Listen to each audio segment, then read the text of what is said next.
It is the late 15th century. The New World has been discovered. Spain has claimed Mexico, the Caribbean, and Peru. Portugal has Brazil. France has begun probing Canada. But England, still recovering from civil war, still finding its strength, watches from afar. Yet, across the seas, opportunity calls. Gold, trade, glory, and empire.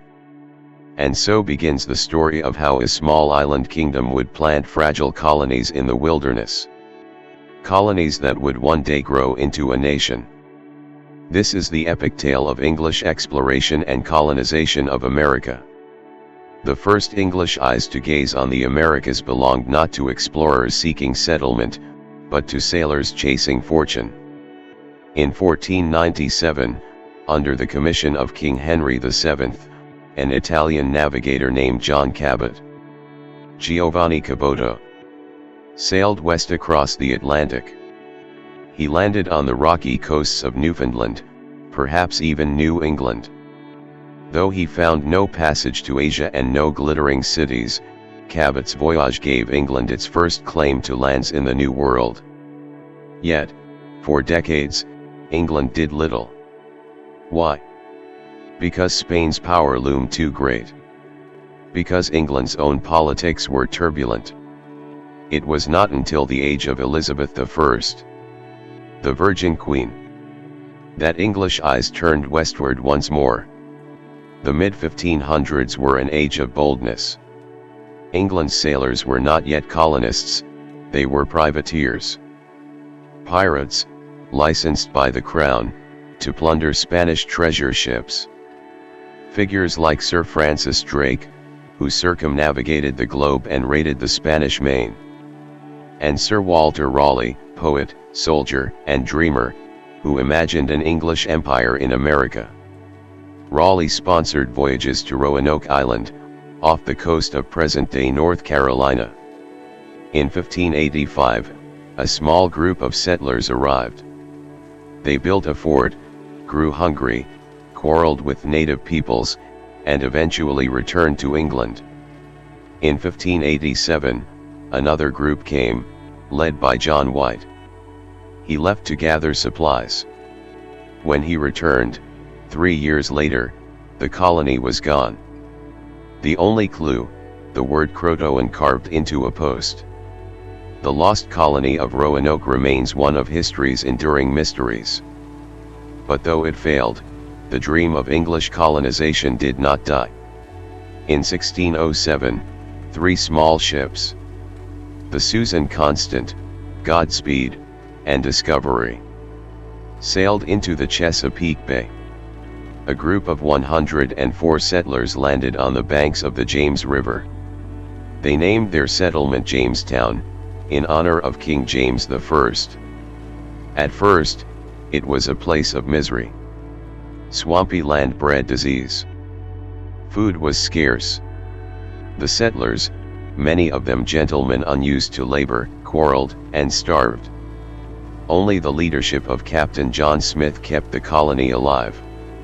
His alliance with the Powhatan Confederacy, and his legendary encounter with Pocahontas, gave Jamestown a fragile peace. But when Smith returned to England, Jamestown endured the starving time, a brutal winter where most settlers died.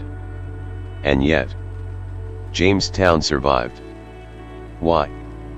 Because of one plant, tobacco. Introduced by John Rolfe, tobacco became Virginia's gold. It brought wealth, trade, and expansion. It also brought another legacy, the arrival of enslaved Africans in 1619, marking the beginning of a dark chapter in American history. Jamestown was the first English foothold that endured. And from it, a colony grew. Not all who crossed the Atlantic came seeking wealth. Some came seeking faith. In 1620, a group of English separatists, later called the Pilgrims, set sail aboard the Mayflower. After a storm-tossed voyage, they landed not in Virginia, but farther north, in Massachusetts. They signed the Mayflower Compact, pledging self-government under God. That first winter was harsh. Half their number perished.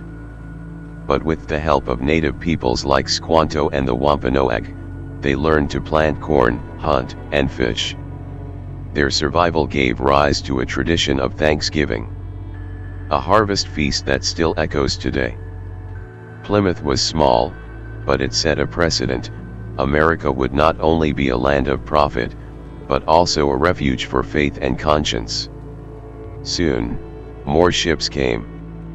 The 1630s brought the Great Puritan Migration. Thousands left England to escape persecution and build a city upon a hill.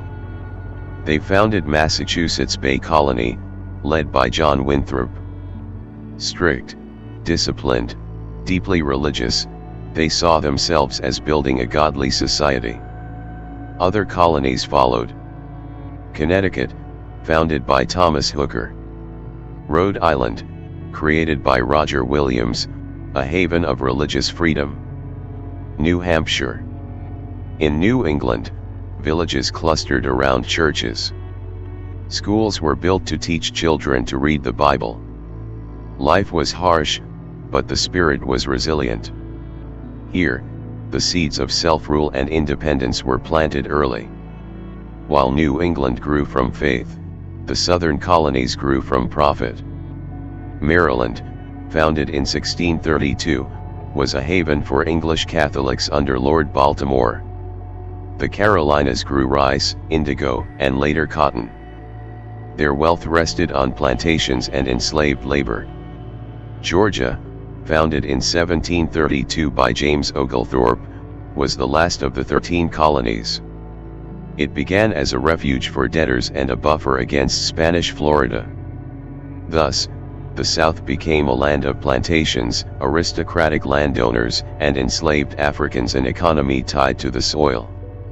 What was daily life like in these colonies? In the South, vast plantations contrasted with small farms. Tobacco, rice, and indigo shaped society. In New England, rocky soil meant small farms, but fishing, shipbuilding, and trade thrived. In the Middle Colonies, New York, New Jersey, Pennsylvania, fertile soil and rivers made for a breadbasket economy. Families were large. Houses were wooden. Life was ruled by the seasons, by the harvest, by the church. Colonists lived simply, but they were also connected. To England, to Europe, to Africa, to the Caribbean. Through trade, a new society was forming, unlike England, yet still tied to it. The English colonies were not alone. To the north, France claimed Canada and Louisiana. To the south, Spain held Florida and much of the Caribbean. The New World became a chessboard of empire. Native nations: Powhatan, Wampanoag, Pequot, Iroquois, Cherokee, were not passive spectators. They resisted, they allied, they fought to survive. The English fought the Pequot War in New England, King Philip's War in 1675, and countless frontier conflicts. But the greatest struggle was with France. For nearly a century, the English and French fought a series of wars. King William's War, Queen Anne's War, King George's War. Culminating in the French and Indian War, 1754 to 1763. This war would decide the future of America. England's colonies, far more populous, clashed with France's vast but thinly held empire. Battles raged from the Ohio Valley to the Great Lakes. In 1759, the pivotal Battle of Quebec was fought. British forces under General Wolfe defeated the French under Montcalm. Both generals fell in battle, martyrs of their nations. By the Treaty of Paris in 1763, France ceded Canada to Britain. Spain ceded Florida. The English now controlled the eastern half of North America. The dream of empire had been fulfilled. But with victory came tension, and the seeds of revolution. By the 1760s, 13 colonies stretched along the Atlantic coast. They were prosperous, growing, confident. But they were also restless. England, burdened with war debt, imposed new taxes, the Stamp Act, the Townshend Acts, the Tea Act. Colonists protested, no taxation without representation.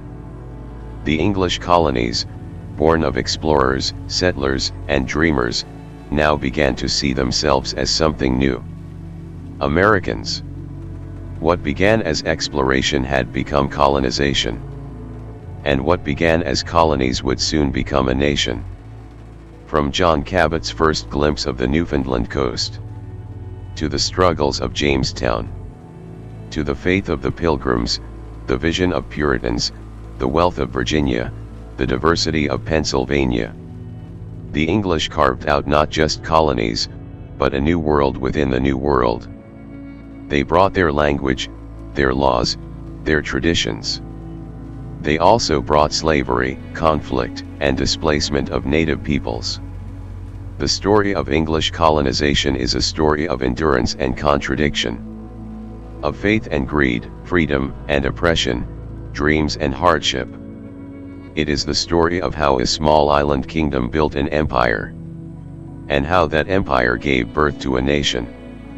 This is the forgotten story of English exploration and colonization of America.